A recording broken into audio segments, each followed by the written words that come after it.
Last class में मैंने कहाँ तक बताया था? प्रोग्राम डील किए थे सर। बेसिक बताए थे ना? Yes sir. सर प्रोग्राम तो डेटा टाइप उतने मतलब तो दिखाए थे सिर्फ कैसे रन करता है, ठीक है। Yes sir. तो हम लोग मतलब उसका एक तरह से उस आईडी का लुक देखे थे हम लोग कि किस तरह काम करता है, किस तरह बिहेव करता है, ठीक है। एक बार मैं शेयर करता हूँ इसको। ये सब तो हम लोग देख लिए हैं, सब लुक ये सब देख लिए हैं।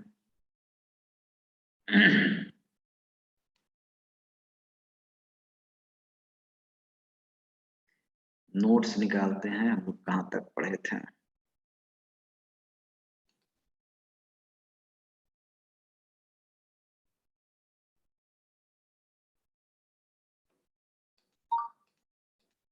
ये सारी चीजें हम लोग देख लिए थे।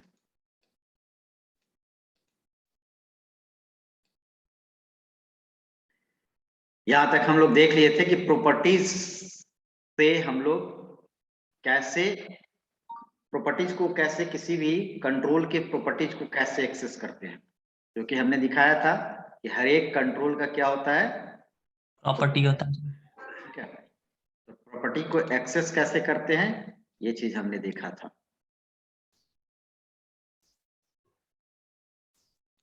इसका प्रॉपर्टीज होगा तो इसका प्रॉपर्टीज आपका ये सारा प्रॉपर्टीज है। तो इसको हम लोग ऑब्वियसली डॉट ऑपरेटर के थ्रू भी एक्सेस कर सकते हैं, यानी एक तरह से ऑब्जेक्ट जैसा काम होता है और उसके नेम के थ्रू और डॉट लगा के उसके प्रॉपर्टीज के थ्रू हम लोग उसको एक्सेस कर सकते हैं। तो ये मैंने हम लोग देख लिए थे कैसे बैक कलर है क्या है, ये देख लिए थे। सर लेफ्ट साइड में जितना है सबको कंट्रोल्स बोलते हैं। हाँ, कंट्रोल्स ही है ना ये। Label level. है, टेक्स्ट बॉक्स है, ठीक है, रेडियो बटन है, चेक बॉक्स है, फॉर्म है, और कमांड। सर वीबी में जिस तरीके से कोडिंग करेंगे वीबी डॉट नेट में भी उसी तरीके से कोडिंग होगा सर। सेम टू सेम है, थोड़ा सा डिफरेंट है, लेकिन मैं कहता हूं कि अगर वीवी सीखे हुए तो वीवी डॉट नेट सीखना क्या हो जाएगा, आसान हो जाएगा, है ना। जरूरी नहीं है कि तुम वीवी डॉट नेट खुद से भी सीख सकते हो, यस। है ना। तो वो एक तरह से एक प्लेटफॉर्म दे दिया विंडो बेस्ड, जैसे प्रोग्राम अभी तक तो आपने किया नहीं है। जो भी मतलब माइक्रोसॉफ्ट ऑब्वियसली भी माइक्रोसॉफ्ट का प्रोडक्ट है, तो माइक्रोसॉफ्ट का भी आप यूज किए नहीं है, तो यही प्लेटफॉर्म है। थोड़ा सा डिफरेंट होगा लेकिन डेटा टाइप, ऑपरेटर, इनपुट लेने आउटपुट लेने, कंट्रोल्स, बहुत चीजें सिमिलर होंगी, ठीक है। तो आपको चीज से सीखने में वो आसान होगा। ये नहीं कह रहे हैं कि पूरा सीख जाएगा, बट आपको आगे फर्दर उसको सीखने में काफी इजी होगा। तो ये सारा हम लोग समझ लिए हैं प्रोजेक्ट एक्सप्लोरर क्या है ना। और ये सारा तो मैं कितनी बार बता चुका हूं कि कौन प्रोजेक्ट एक्सप्लोरर है, कौन प्रोजेक्ट विंडो है, कौन सा कंट्रोल्स है, कौन ये है, वो सारा चीज आप देख लिए, ठीक है ना। और प्रोजेक्ट एक्सप्लोरर में आपका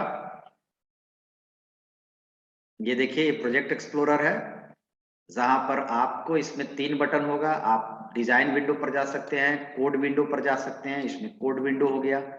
आप डिजाइन विंडो पर भी जा सकते हैं, जैसे कोड विंडो पर आप आपने चला गया, यहाँ पर गए, यहाँ डबल क्लिक करके भी कोड विंडो पर जाएंगे। फिर मुझे अगर डिजाइन पर जाना है तो आप यहाँ से डिजाइन विंडो पर भी जा सकते हैं, ठीक है। और ये आपको एक्सपेंशन शो करता है, यानी कि ये जो दिया हुआ है उसको शो करता है, ठीक है, हाइड और show.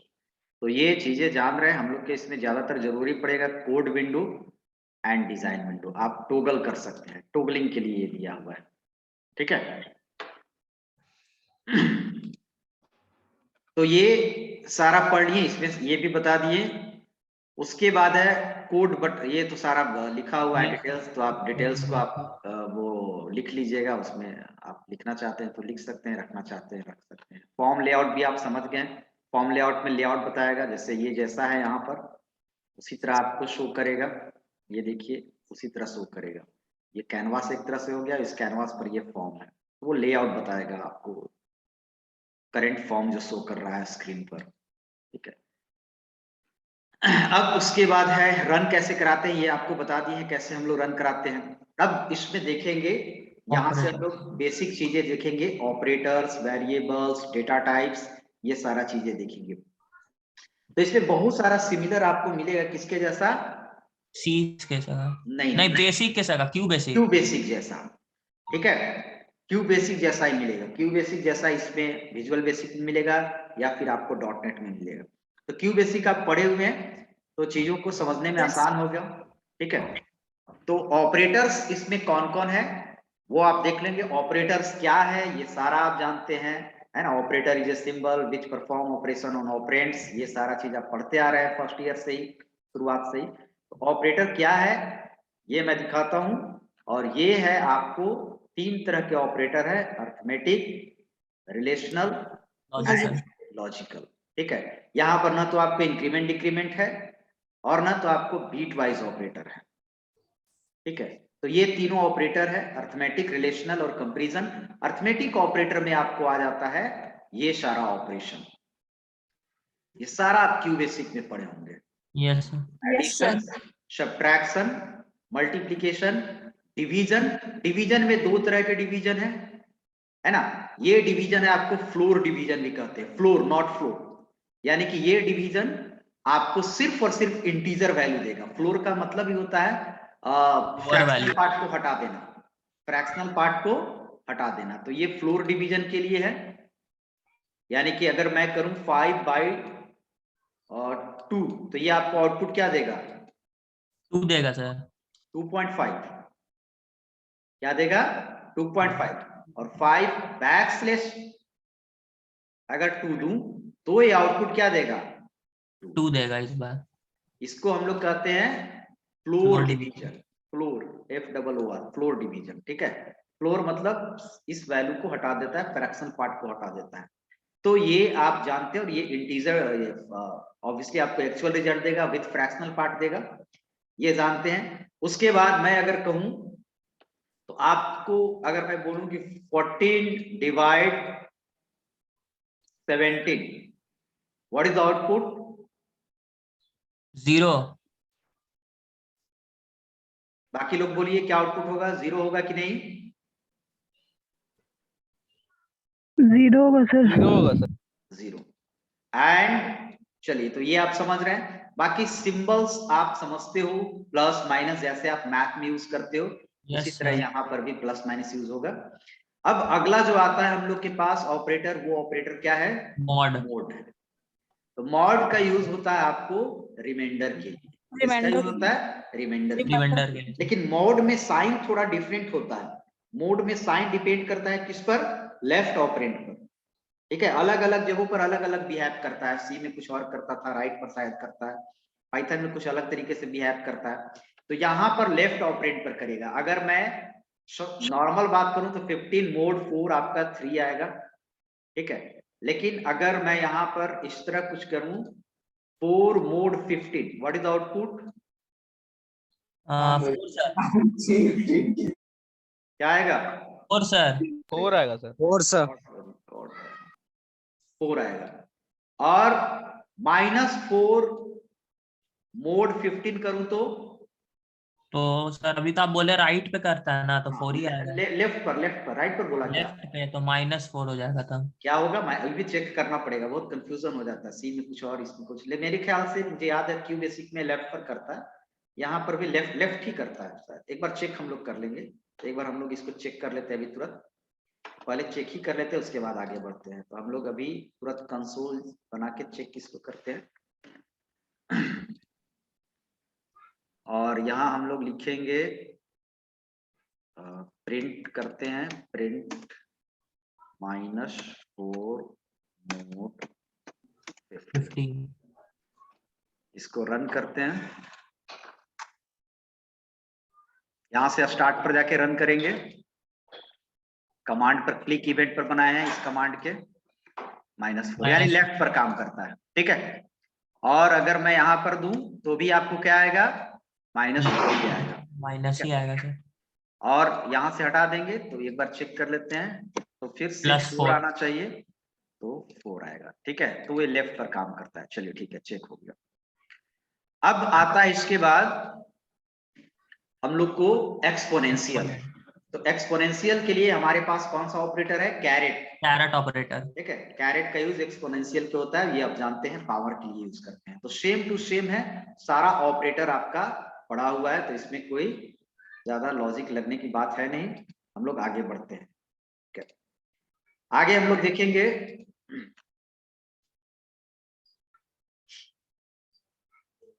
Relational.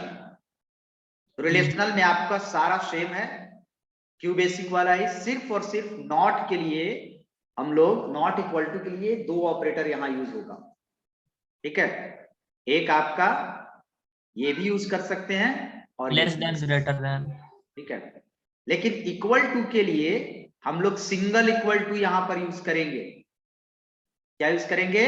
Single equal single to. Equal to. ये नहीं यूज करना, इस पार्ट को आप हटा ही दो, ये सिर्फ दिखाया, सी से कंपेयर किया गया है, तो इस पार्ट को आपको नहीं ध्यान देना है, ये है आपका।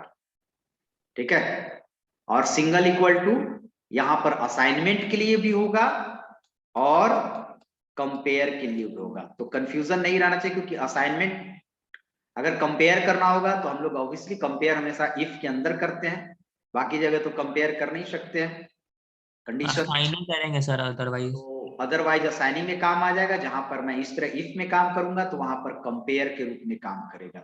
और ये आपको आउटपुट देता है क्या?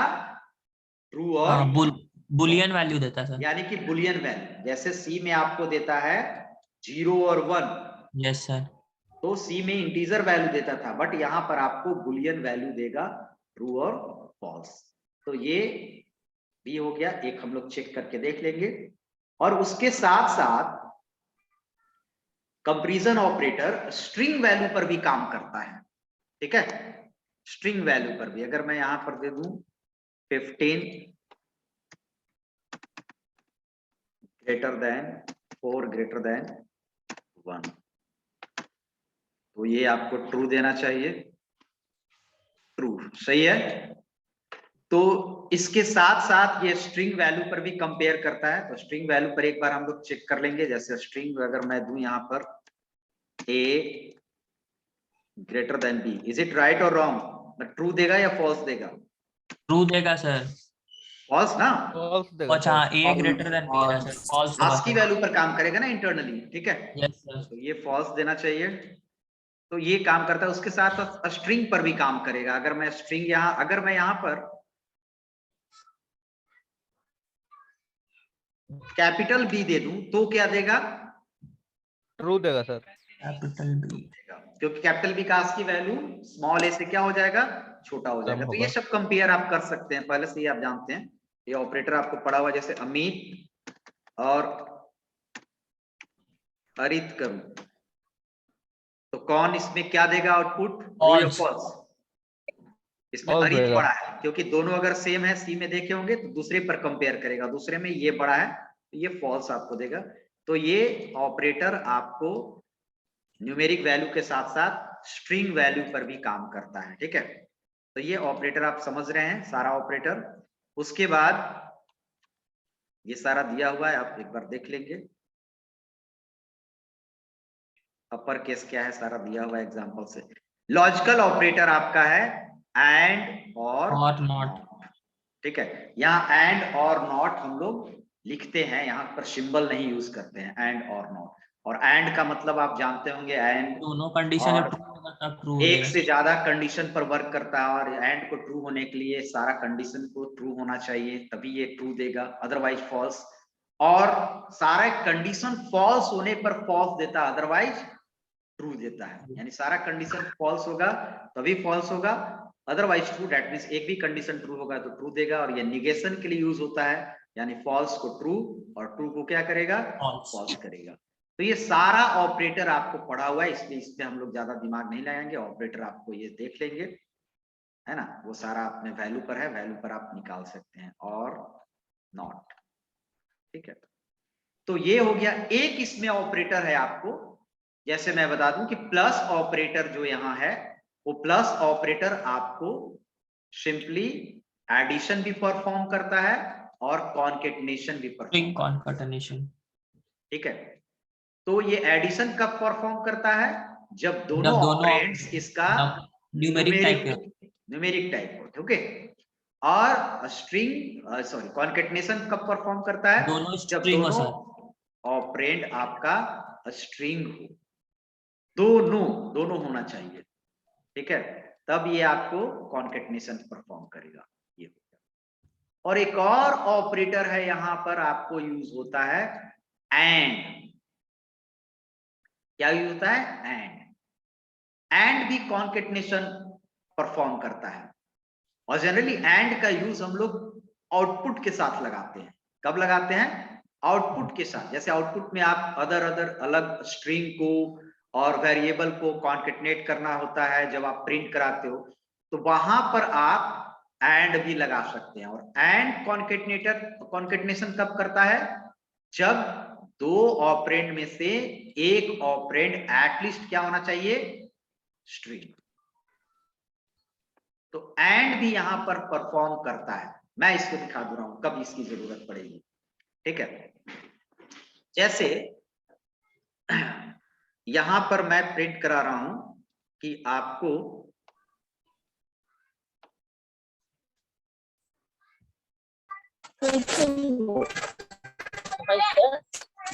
माइक ऑफ कर लो। यहां पर जैसे मैंने ए लिया, डायरेक्ट इम्प्लिसिट डिक्लेरेशन कर रहे हैं, ए लिया और मुझे प्रिंट कराना है।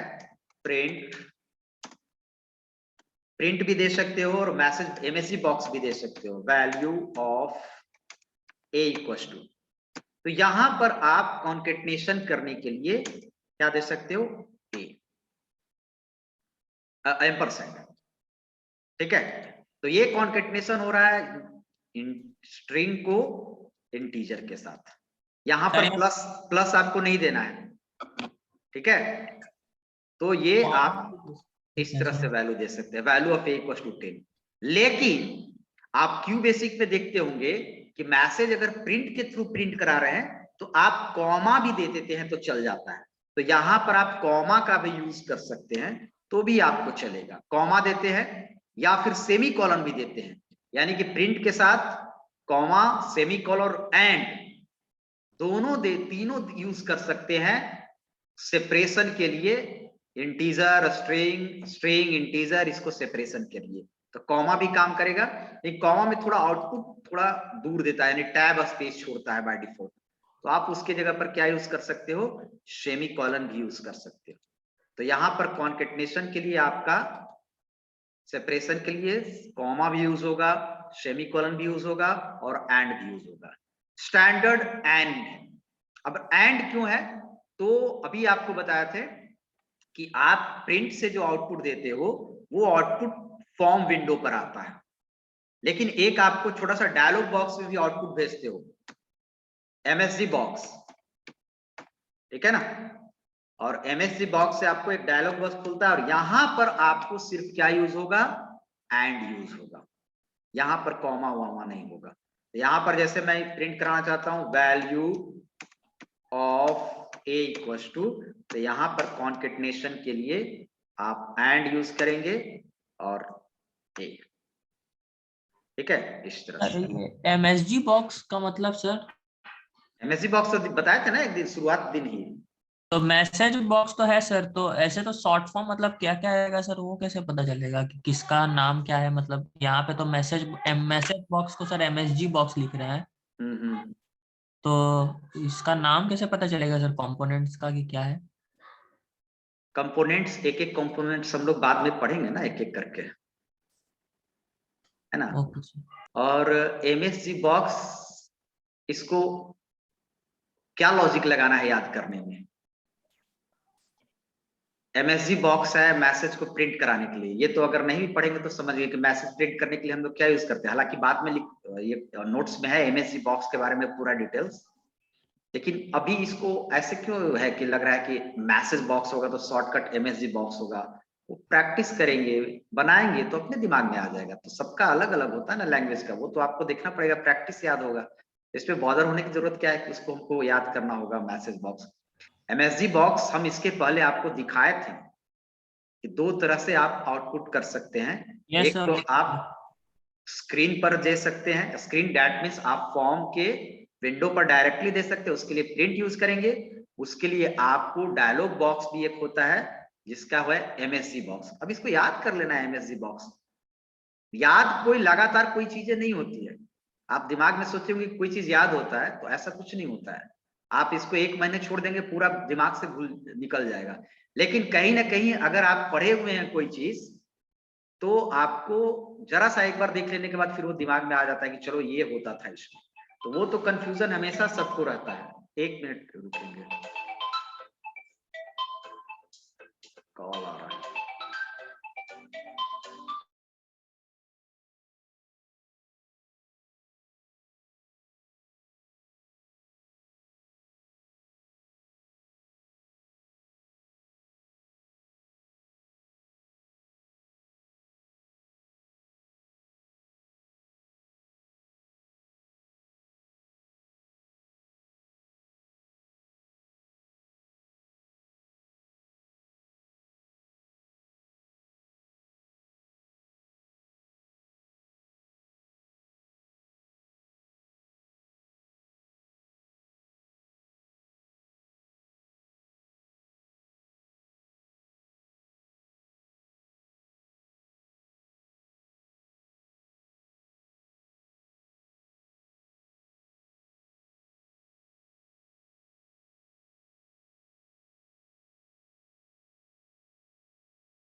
हाँ, तो अभी हम लोग क्या चेक कर रहे थे कि मैसेज बॉक्स में यानी एमएसजी बॉक्स में अगर आप मैसेज को प्रिंट कराते हो तो वो आपको यहां पर क्या यूज करना पड़ेगा कॉन्केटनेशन के लिए? एंड यूज करना पड़ेगा। ठीक है, तो ये दो चीज पढ़े आप। सॉरी, आवाज नहीं जा रहा। हाँ, ठीक जा रहा है। तो यहां तक आपको क्लियर हो गया? Yes sir. ठीक है, तो ऑपरेटर आपको देखे कि क्या क्या ऑपरेटर था और ये सारा ऑपरेटर आप यूज करेंगे। दूसरी चीज एक और है, छोटा छोटा चीज होता है वो बता देते हैं इससे पहले कि आपका एक होता है नया लाइन जनरेट करने के लिए, न्यू लाइन। और न्यू लाइन जनरेट करने के लिए हम लोग यूज करते हैं वीबी न्यू लाइन। वीबी न्यू लाइन, इसको भी आप देख लीजिए, है ना। न्यू लाइन कैसे हम लोग जनरेट करते हैं, और न्यू लाइन आप मैसेज बॉक्स में भी जनरेट कर सकते हैं, लेकिन अभी आप ध्यान दीजिए सिर्फ प्रिंट पर। प्रिंट तो आप समझते हैं, और इसके लिए आपको यूज होगा सिंपली, अगर मैसेज है आपका प्रिंट हेलो और न्यू लाइन जनरेट करना है, तो आप आएंगे, और चूंकि प्रिंट में हम लोग यूज कर रहे हैं और वीबी न्यू लाइन आपका डबल कोट में नहीं होना चाहिए, it's not part of double quote. तो डबल कोट के बाहर होगा, यानी कि ये प्रीडिफाइंड है। तो प्रीडिफाइंड है तो डबल कोट वाले स्ट्रिंग को वीबी न्यू लाइन के साथ कॉन्केटनेट करना होगा। और कॉन्केटनेट करने के लिए आप प्रिंट में यूज कर रहे हैं, तो प्रिंट में कॉन्केटनेट करने के लिए आप कॉमा, सेमीकोलन, एंड तीनों में से कोई कर सकते हैं। ठीक है, नहीं तो अगर आपको ज्यादा कंफ्यूजन है तो आप सिर्फ एंड के साथ जाइए। एंड कॉन्केटनेशन के लिए यहां यूज होता है, तो आप एंड के साथ भी जा सकते हैं, एंड वर्ल्ड।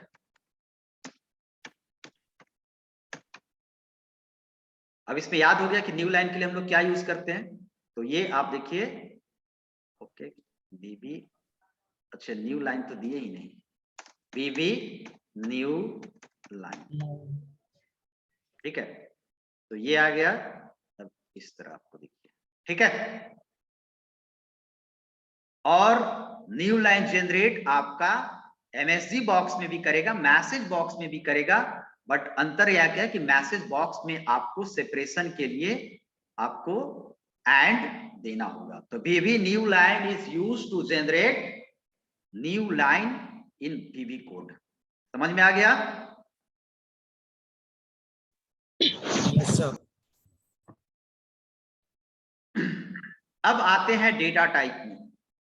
तो डेटा टाइप में यहां पर थोड़ा सा ज्यादा है आपको क्यू बेसिक से। इंटीजर के लिए यहां पर आपको जैसे जानते हैं कि इसमें 3 ही लिटरल्स है, इंटीजर है एंड फ्लोट है और स्ट्रिंग है। कैरेक्टर का कॉन्सेप्ट यहां पर नहीं है, एक बुलियन भी है, कैरेक्टर का कॉन्सेप्ट यहां पर नहीं है। लेंथ कुछ भी हो, एक हो, एक से ज्यादा हो, वो सारा किस में आएगा? स्ट्रिंग में आएगा, ठीक है। यानी कि कैरेक्टर के थ्रू हम लोग क्या स्ट्रिंग को अचीव यहां पर नहीं करना है, हम लोग डायरेक्टली स्ट्रिंग को स्ट्रिंग डेटा टाइप के थ्रू ही अचीव करेंगे, ठीक है। तो इसके लिए आपको है simple, byte, integer and long, all 3 are used for integer value. ये तीनों किसके लिए यूज होता है? इंटीजर वैल्यू के लिए यूज होता है। बाइट और सबका अपना अपना साइज है, ठीक है। जैसे इसका 1 बाइट है, इसका 2 बाइट है, 4 बाइट है। अब साइज के अकॉर्डिंग हर एक डेटा का क्या होता है? रेंज। हर एक डेटा का क्या होता है? रेंज। तो बाइट में सिर्फ और सिर्फ हम लोग पॉजिटिव वैल्यू लेते हैं। क्या लेते हैं? पॉजिटिव वैल्यूज है। और बाकी में negative to positive, negative to positive. और फॉर्मूला क्या है निगेटिव टू पॉजिटिव के लिए? कि जैसे -2 टू द पावर 7 है ना। नंबर ऑफ बीट कितना होता है 2 बाइट में? Number of bit, sorry 16। But यहां पर एक कम लिखते हैं हम लोग, क्या लिखते हैं? 15। ये सी में भी या बाकी प्रोग्राम लैंग्वेज में भी आता है। 2 to the power 15 2 to the power 15 -1, ये रेंज होता है। यानी 2 टू द पावर 32,768 तो 32,767। तो ये तरीका होता है, आपको डिपेंड करता है रेंज उसके साइज पर। पॉजिटिव में क्या हो जाता है कि पॉजिटिव में तो ऑलवेज 0 से स्टार्ट होता है, 0 2। अब इसमें तो 1 बाइट है, तो 1 बाइट के लिए हम लोग यूज करेंगे 8 बिट्स, बट इसको 2 टू द पावर 7 नहीं 8 ही लिखते हैं पॉजिटिव वाले में। 8 -1 पॉजिटिव वाले में। जब आप सी में यूज करते होंगे साइंड अनसाइंड, अनसाइंड में थोड़ा सा चेंज हो जाता था, वहां पर एक नहीं घटता। तो ये तरीका होता है, तो यहाँ भी तरीका है, यानी 0 to 255। तो वो रेंज 0 को भी इंक्लूड कर रहा है, इस वजह से एक वहां पे छोड़ दे रहे हैं, ठीक है। तो ये आपका हो गया फॉर्मूला, और ये तीनों आपको यूज होता है इंटीजर वैल्यू के लिए, ठीक है। उसके बाद आपका है फ्लोट वैल्यू के लिए है सिंगल और डबल, ठीक है। इसके साथ साथ और भी डेटा टाइप है, हम लोग जस्ट आगे देखते हैं कि और क्या डेटा टाइप है जो क्यू बेसिक से इसको डिफरेंट बनाता है। और वो डेटा टाइप है आपका करेंसी। क्या है? Currency. Currency data type basically ये एक तरह से न्यूमेरिक डेटा ही है, यानी कि इसमें भी फ्लोट भी आएगा और इंटीजर भी आएगा, बट इसका रेंज कुछ बहुत ज्यादा है। ये देखिए इसका रेंज है यहां से लेकर यहां तक। और इसमें और फैसिलिटी दिया है कि आप नॉर्मल इंटीजर में और फ्लोट वैल्यू में, जो नॉर्मल इंटीजर और फ्लोट वैल्यू है उसमें आप सिवाय 0 to 9 के अलावा कोई यूज नहीं कर सकते हैं, सिवाय एक डॉट यूज करते हैं फ्लोटिंग वैल्यू के लिए, और कुछ आप यूज नहीं कर सकते हैं। इसमें आप 3 डिजिट्स के बाद, एक स्टैंडर्ड होता है कि आप 3 डिजिट्स के बाद कॉमा भी देते हो। जैसे आप देखते होगे 2 5 7 8 9 8 स्टैंडर्ड जो अमेरिकन स्टैंडर्ड होता है उसमें हर एक 3 डिजिट के बाद क्या होता है? 3 के बाद कॉमा होता है सर। कॉमा होता है, इस तरह होता है हर 1000 के बाद। तो ये कॉमा सेपरेशन के लिए आप दे सकते हो, ठीक है।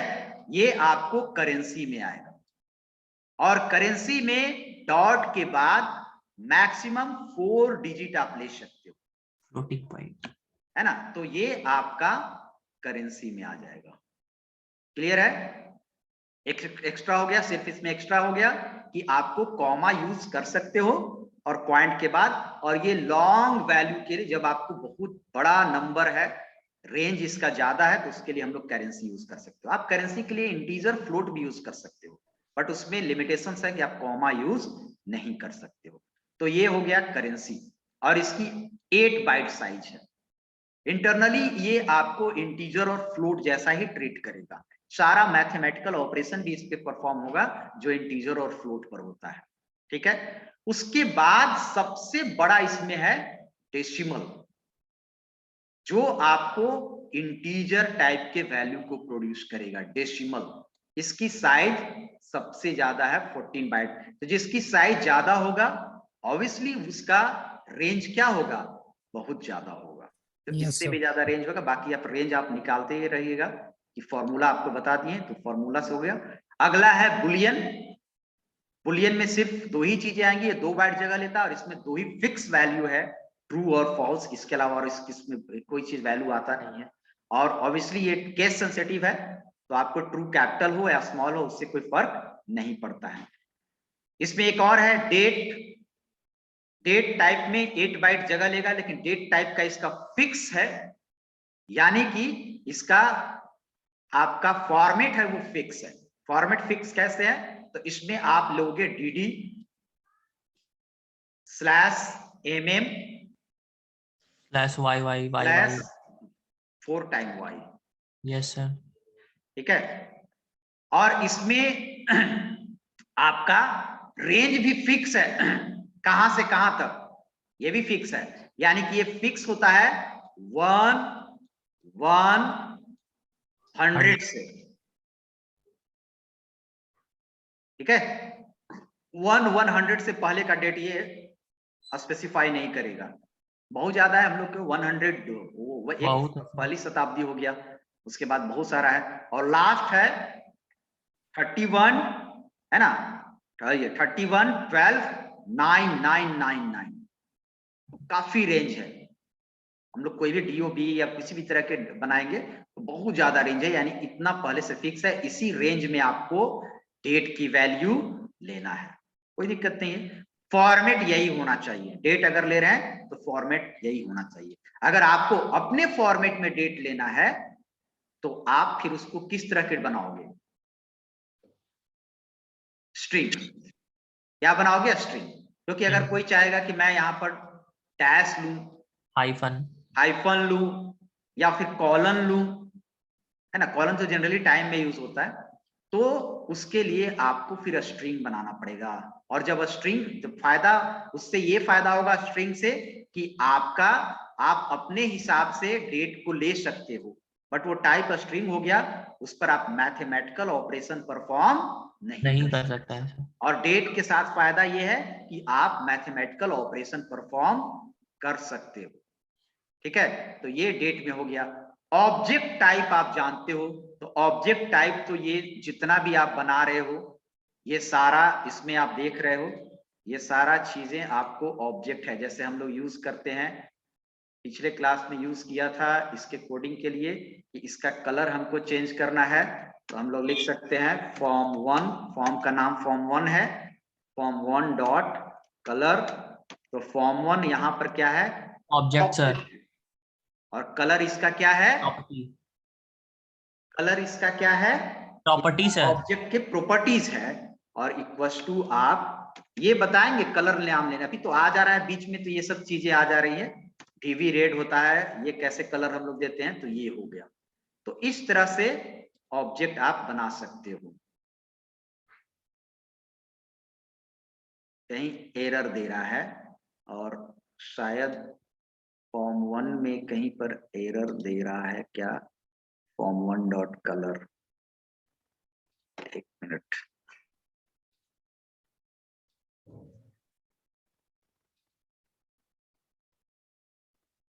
सही है। एक बार डिजाइन विंडो में जाते हैं और मेरे ख्याल से बैक कलर है क्या? बैक कलर है। क्या है? Back back colour. तो कलर कुछ दिमाग में आ नहीं तो यहां से भी दे सकते हैं कलर, तो वो बैक कलर।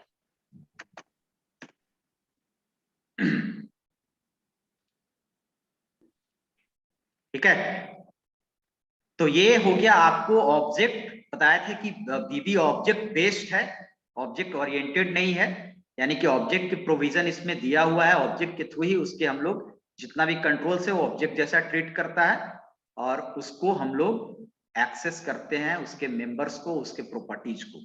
ठीक है, बट ये जो ऑब्जेक्ट, ये है ऑब्जेक्ट। अब इसका नाम आप कुछ भी रख सकते हो, ऐसा नहीं कि ये फिक्स है, फॉर्म 1 ही रख सकते हो। यस ये सर, डिपेंड करेगा कि आप यहाँ पर जाके फॉर्म नेम का में चेंज नाम कर देंगे सर। चेंज कर सकते हो। जैसे यहाँ पर माई फॉर्म लिखेंगे तो यहाँ पर माई फॉर्म आप यूज कर सकते हो, माई फॉर्म 1।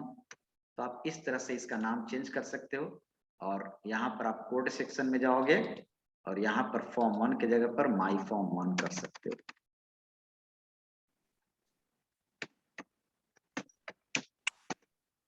तो ठीक है, तो ये हो गया आपको ऑब्जेक्ट टाइप हो गया, है ना। उस तरह के माई फॉर्म 1, फॉर्म 1 आपको ऑब्जेक्ट टाइप हो गया। सर ये स्ट्रिंग, केस इनसेंसिटिव है ना? हाँ केस इनसेंसिटिव है, वो अपने आप आपको स्टैंडर्डाइज कर देता है। आप स्मॉल लिखें कैपिटल लिखें उससे मतलब नहीं है। आप वीवी न्यू लाइन लिखेंगे, जो भी आप लिख रहे हैं वो अपने आप आपको स्टैंडर्ड तरीके से वहां पर चेंज कर दे रहा है, तो वो आपको करने की जरूरत नहीं है। ठीक है ना, आप यस स्मॉल समझ। लिखिए कैपिटल लिखें, वो एडजस्ट कर लेगा। ठीक है, तो स्ट्रिंग आप समझ रहे हैं। Yes sir. ठीक है, स्ट्रिंग हम लोग यूज करते हैं। स्ट्रिंग फिक्स लेंथ स्ट्रिंग भी है, वेरिएबल लेंथ भी स्ट्रिंग है। तो अभी जो आपको चलेगा वो वेरिएबल लेंथ ही चलेगा। लेटेस्ट आप यूज करें तो वेरिएबल लेंथ चलेगा, यानी कि इसकी स्ट्रिंग में नंबर्स ऑफ कैरेक्टर्स काफी ज्यादा आप ले सकते हैं, दैट इज 2 बिलियन। तो उतना बड़ा स्ट्रिंग, बहुत बड़ा स्ट्रिंग है। एक आपका डेटा टाइप है क्या? वेरिएंट। वेरिएंट कोई पर्टिकुलर टाइप नहीं होता है। जैसे बेसिकली हम लोग डेटा टाइप का यूज कब करते हैं? डेटा टाइप का यूज हम लोग वेरिएबल को डिक्लेयर करने के लिए करते हैं कि वो वेरिएबल फर्दर प्रोग्राम में किस तरह के वैल्यू को स्टोर करे, है ना। उसके लिए हम लोग क्या यूज करते हैं? डेटा टाइप का यूज करते हैं। लेकिन आप अभी, मैंने कोड अभी बना रहा था तो यहां पर कहीं पर मैंने डिक्लेरेशन ए को नहीं किया है। ठीक है, डायरेक्टली इसमें हम लोग वैल्यू स्टोर करा दिए हैं 10। तो ये एक तरह से कहलाता है क्या, आगे बताएंगे, implicit and explicit yes declaration. Sir, ये ठीक है, इम्प्लिसिट है। तो ये तो इम्प्लिसिट में आ जाएगा, और हम लोग अगर डेटा टाइप यूज करेंगे तो वहां पर ये आ जाएगा आपको एक्सप्लिसिट में। तो वो आगे जस्ट है इसके बाद। लेकिन यहां पर ये किसी भी, जैसा इसमें आप वैल्यू डालोगे उस तरह के ये वेरिएबल ट्रीट करेगा, यानी ये वेरिएंट टाइप है। वैरी कर सकता है ये variable as per their value. जो वैल्यू, अगर मैं यहां पर स्ट्रिंग डाल दूं तो ये वेरिएबल हो गया आपको स्ट्रिंग टाइप का। ठीक है, तो ये चीज है इसमें, ये आपको आ जाएगा वेरिएंट टाइप में, जिसमें कोई पर्टिकुलर टाइप आपको फिक्स नहीं है। ठीक है, तो ये आपका वेरिएंट में आ जाएगा। तो इतना डेटा टाइप है। अब फर्दर हम लोग प्रोग्राम में पढ़ेंगे, जब प्रोग्राम का यूज करेंगे तो आपने पढ़ा वेरिएबल क्या है और डेटा टाइप क्या है, सबका डिस्क्रिप्शन है। आप डिस्क्रिप्शन नोट्स हम भेज देंगे और ये डिस्क्रिप्शन आप पढ़ते रहिएगा। नोट्स आप पॉइंट के हिसाब से बना लेंगे तो ज्यादा होगा, बनाने से होगा फायदा कि आपको चीजें एक बार दिमाग में आ जाएंगी। ठीक है, और वेरिएबल डिक्लेरेशन करने के लिए हर एक वेरिएबल का हमने 2 टाइप बताया, है ना। तो दोनों टाइप के लिए हम लोग एक तो यूज करते हैं डेटा टाइप और दूसरा यूज करते हैं एक सिंबल, सफिक्स, है ना। और वो सिंबल आपको यूज होता है एज ए सफिक्स वेरिएबल के साथ, यानी वेरिएबल के बाद लगाते हैं। तो इसको जस्ट हम बताएंगे कि कैसे यूज करते हैं। तो इंटीजर का है, लॉन्ग का है, सिंगल का है, डबल का है, करेंसी का है, स्ट्रिंग का है। ठीक है, बाकी डेट वेट का नहीं है, वेरिएंट का नहीं है, वेरिएंट तो सिंपल अपने में है। तो अब मैं बताता हूं वेरिएबल डिक्लेरेशन। वेरिएबल का रूल है, वो आपका रूल कहीं डिफरेंस नहीं है, जो क्यू बेसिक में पढ़े थे वो सारा रूल्स है आपका, उसी रूल को फॉलो करते हुए आपको एक वेरिएबल क्या करना है, बनाना है ना। अब वेरिएबल हम लोग बनाते हैं उस समय डिक्लेयर करते हैं। तो डिक्लेयर करने के लिए क्या है, ये रूल्स है सारा, जो रूल्स आप पढ़े हुए हैं सारा rules variable. Yes sir. Declare करते समय हम लोग दो तरीके से डिक्लेयर कर सकते हैं, implicit declaration and Explicit declaration. ठीक है। इम्प्लिसिट डिक्लेरेशन में हम लोग डायरेक्टली वैल्यू ले सकते हैं। ये देखिए, कोई डिक्लेरेशन की जरूरत नहीं है, एज यानी कि वेरिएंट है ये क्या है, वेरिएंट है।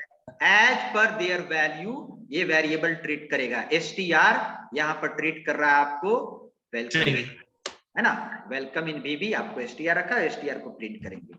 उसके बाद आता है आपको एक्सप्लिसिट, और एक्सप्लिसिट में हम लोग डीम कीवर्ड का यूज करते हैं।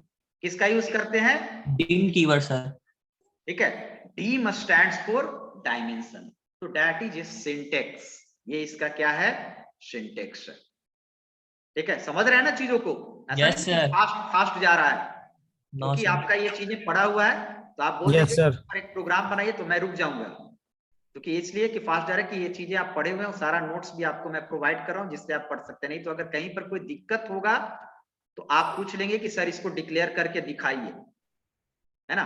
तो ऐसा नहीं कि दो तीन लोग चीजों को समझे हुए हैं, फिर मैं आगे बढ़ते जा रहा हूँ, बाकी लोग फिर सोचे कि समझ में नहीं आ रहा है, तो ये नहीं होना चाहिए। जहां भी आपको प्रॉब्लम होगा आप रोक लेंगे, मैं समझ रहा हूँ कि ये चीजें पढ़ा हुआ है तो मैं अपने हिसाब से आगे बढ़ रहा हूँ, ठीक है। तो आपको प्रॉब्लम होगा तो ये कोर्स वर्क है, आपको ये एड ऑन तो नहीं है, तो आप रोक सकते हैं और पूछ सकते हैं कि सर इसको करके दिखाइए, ठीक है। ये आप इसको लिए स्वतंत्र हैं, आप फ्री हैं, ऐसा नहीं कि एक दो समझ रहे हैं तो वो उसके हिसाब से आप आगे बढ़ते चले। क्लियर है? Yes sir. Yes, sir. पूछ सकते हैं। तो ये डीम, सर एक्सप्लिसिट का डिक्लेयर कर दीजिए। देखो अभी आ गया ना, पूछे तो इसीलिए। चलिए तो इसको मैं डिक्लेरेशन करता हूं डीम, और इसको में थोड़ा सा बारीकी हम बता देते हैं कि कैसे होगा। सबसे पहले इसका सिंटेक्स होता है डीम, वेरिएबल नेम, एज और डेटा टाइप, ये ध्यान दें। और डेटा टाइप कौन कौन होता है आपने देखा है, तो यहां पर हम लोग को, आइए अब इसको मैं दिखा देता हूं।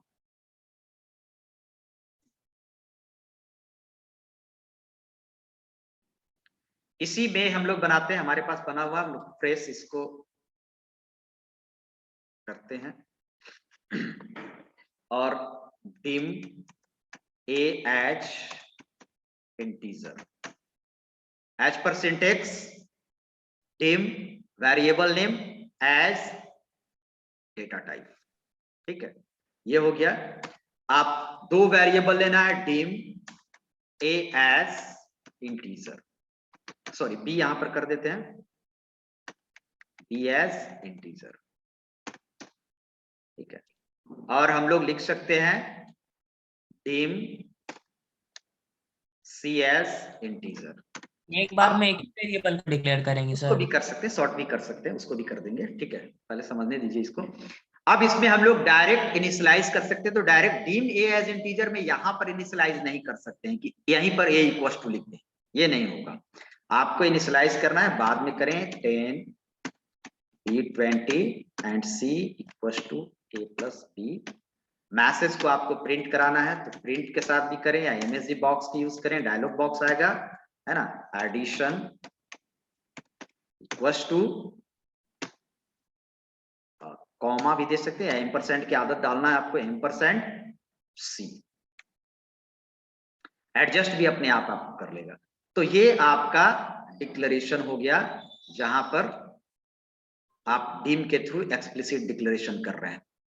अब यहां पर हो सकता है कि जैसे क्वेश्चन होगा कि हम लोग एक लाइन में कर सकते हैं कि नहीं, एकदम कर सकते हैं, तीनों सेम टाइप का वेरिएबल है तो आप इसको एक लाइन में भी कर सकते हैं, a comma b comma c, कोई दिक्कत नहीं है। अब ये होता है कि बाकी को हम डिलीट कर दें, या आप जानते होंगे कमेंट लाइन में भी डाल सकते हैं। Yes sir. और कमेंट के लिए हम लोग VB में यूज क्या करते हैं, REM sir, rem. REM. Rem या फिर सिंगल कोट, रेम या सिंगल कोट भी करते हैं, तो यहां पर आप ये भी यूज कर सकते हो, कमेंट में आ गया।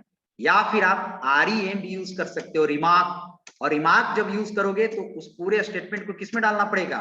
डबल कोट में। तो मेरे ख्याल से ये ज्यादा बेहतर है।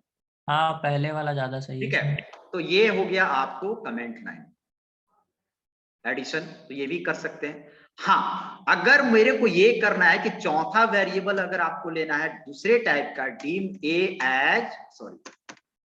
एज सिंगल, अच्छा, तो अब आपको इस लाइन में तो नहीं होगा, सिंपली क्या होगा, आपको अलग से करना पड़ेगा। लेकिन इसको भी उस लाइन में यूज कर सकते हो आप, बस अंतर ये क्या होगा कि आपको डिम हटा देना होगा, ऐसे, है ना। यहां फायदा क्या होगा कि डी को हम लोग तो अलग करना पड़ेगा कि डी सिंगल टाइप के, और single that means floating value, ठीक है। और फ्लोटिंग वैल्यू को रखने के लिए हम लोग क्या यूज करेंगे, सिंपल सिंगल डिम का यूज करेंगे। तो डिम यहां से डिम से रिवेट मिला, यानी डिम आपको लिखने की जरूरत नहीं है। तो ये आप करके अलग अलग डेटा टाइप को आप एक जगह कर सकते हैं, वन लाइनर बना सकते हैं। और कैसे बना सकते हैं, अलग अलग को भी और सेम को भी आपको दिखा दिए हैं। यहाँ पर फिर से आपको आ जाएगा D, E एज सिंगल। लेकिन अब आते हैं, बाकी सब में ऐसे ही होता है। एक केस है स्ट्रिंग का जिसमें थोड़ा सा डिफरेंट होता है। स्ट्रिंग के केस में, स्ट्रिंग के केस में क्या होता है कि सपोज आपने लिया, मैं अब ये तीनों लाइन को कमेंट में डाल दे रहा हूं, यहां से आप देखेंगे, है ना, या मैं हटा ही दे रहा हूं इसको काम। स्ट्रिंग के केस में सपोज हमने लिखा डिम एस एज स्ट्रिंग, ठीक है, एस एज स्ट्रिंग, और मैं एस इक्वल टू कुछ इनपुट ले रहा हूं,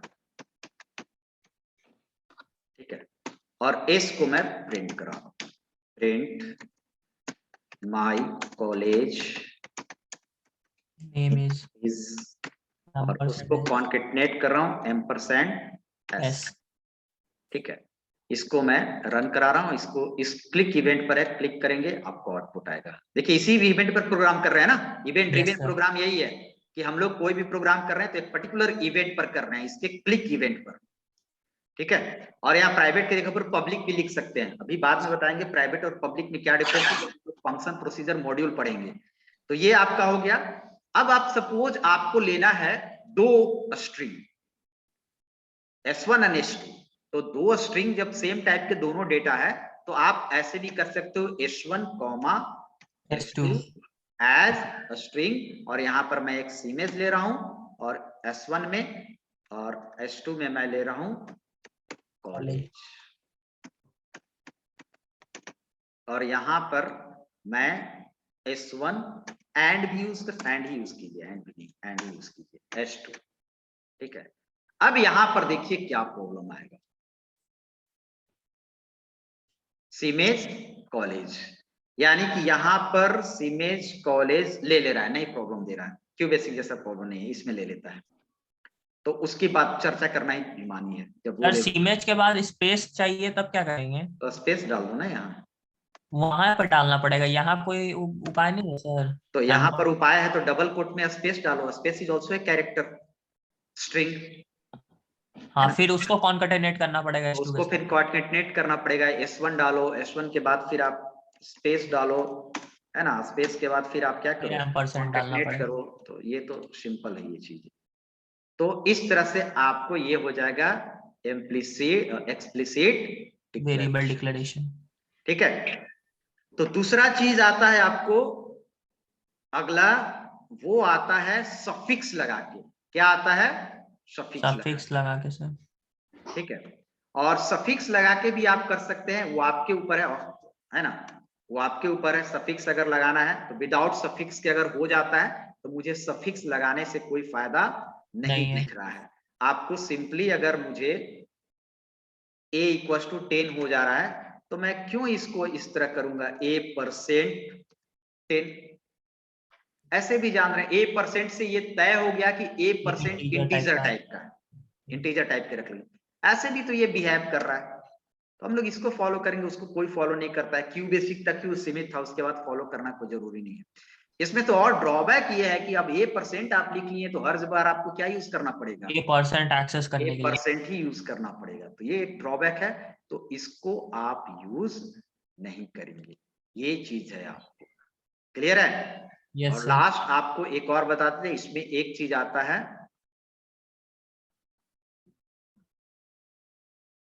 ऑप्शन एक्सप्लिसिट।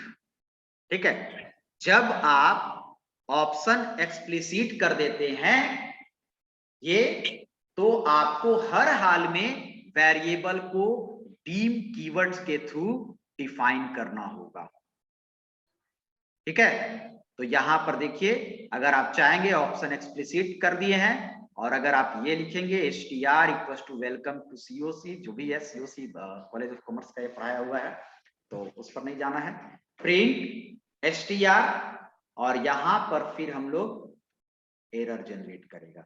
तो जब आप ऑप्शन एक्सप्लिसिट का यूज कर रहे हैं, यानी कि उसको कोड को प्रोवाइड कर रहे हैं कि आपको एक्सप्लिसिटली आपको डिक्लेयर करना है, तो एक्सप्लिसिटली डिक्लेयर करने के लिए आपको फिर यूज करना पड़ेगा dim str as string. Clear है? Yes sir. तो यहां तक आपको क्लियर हो गया। ये नोट्स आपको भेज देंगे, एक नोट्स को आप पढ़ लीजिएगा थोड़ी। उसके बाद scope of variable. Scope of variable आप जानते हैं, स्कोप ऑफ वेरिएबल में लोकल होता है, ग्लोबल होता है, मॉड्यूल वाइज होता है, लेकिन लोकल ग्लोबल अभी थोड़ा सा बाद में हम लोग चीजों को देखेंगे, क्योंकि वो फंक्शन प्रोसीजर का हिस्सा है। बट यहाँ पर फंक्शन तो सारा प्रोग्राम ही फंक्शन प्रोसीजर बेस्ड है, अलग अलग इवेंट के लिए। तो ये कल आपको अगले क्लास में, परसों के क्लास में हम आपको बताएंगे। ठीक है, तो और कुछ पूछना है यहाँ तक? हो जाएगा, किसी को प्रॉब्लम नहीं है? No sir. Sir hmm, variant data type बताया था ना सर, उसको एक बार बता दिए फिर से। वेरिएंट ये है, ये जो यूज कर रहे हैं ना वो वेरिएंट है। हम लोग लिखेंगे नहीं, ये वेरिएंट है, जिसमें फिक्स नहीं है, ए फिक्स नहीं है कि ए किस टाइप का है। इसमें एज पर रिक्वायरमेंट वैल्यू के अनुसार फिक्स हो रहा है। वैल्यू अगर 10 है तो ये इंटीजर है, एट द नेक्स्ट टाइम मैंने इसमें वैल्यू कर दिया सीमेंस, है ना। लेकिन आप डीम ए एज इंटीजर ले लेते हो तो पूरे प्रोग्राम में उसमें आपको क्या करना पड़ेगा, ए में सिर्फ और सिर्फ इंटीजर वैल्यू ही रखना होगा। ठीक है, और इसमें वैरी भी कर सकता है, और हम लोग आगे जाके प्रिंट भी कर सकते हैं। प्रिंट ए मैं करूंगा तो आपको आउटपुट इसमें देगा सीमेज। तो ये वेरिएंट की पहचान है कि वैरी करते रहेगा इसका वैल्यू एट द टाइम, जो जिस तरह के वैल्यू डालेंगे उस तरह के वो वेरिएबल बिहेव करेगा। ठीक है, यस सर। हाँ, तो ये आ गया। और इसमें कुछ नहीं है, data type, variable and operator, तीनों एक बार आप देख लेंगे, और फिर हम लोग आगे यूज करेंगे। इनपुट प्रिंट करने का तो बता दिए, प्रिंट कैसे कर सकते हैं, बट अभी हम ऐसे थॉरली बता रहे हैं। उसके बाद इनपुट का भी तरीका बताएंगे कि कैसे हम लोग रन टाइम इनपुट ले सकते हैं। तो ये हम लोग नेक्स्ट क्लास में देखेंगे। ठीक है, yes thank you all sir. Of you. Thank you sir. Thank you sir. Thank you, sir. Thank you, sir.